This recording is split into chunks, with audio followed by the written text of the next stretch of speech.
In this video, we will discuss adding contours to a surface. If you'd like to follow along with this video, please open the file Adding Contours to a Surface.dwg, located in the training folder as discussed in the Working with this dataset video. Civil 3D has the ability to use contour data to create a surface.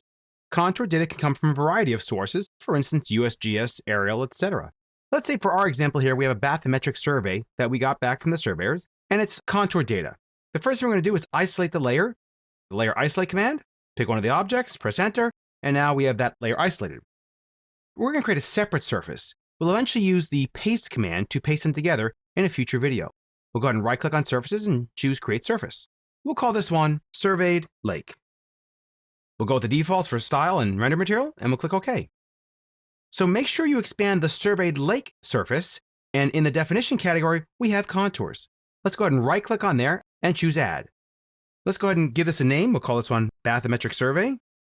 Weeding will reduce the number of points that will be generated along a contour, as contour data sometimes contains more vertices than is necessary. The supplementing factor section will add vertices along contours if they don't have enough. Note, the weeding factor distance must be less than the supplementing factor's distance. This area here allows you to eliminate triangles where 3 points are at the same elevation and the edges that connect the points on different data contours are at that same elevation as well.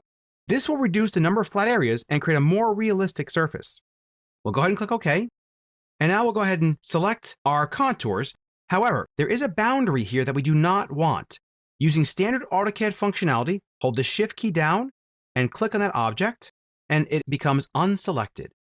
Right-click or Enter, and now we have our data inside that surface.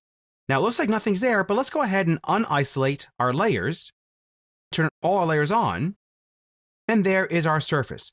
Notice how it matches the contours almost exactly, which is really, really nice. These polylines are truly dynamic, so if we go ahead and right-click on our surface and choose Rebuild Automatic, and we go ahead and select one of our polylines, and we move it, you will notice that the contours update automatically.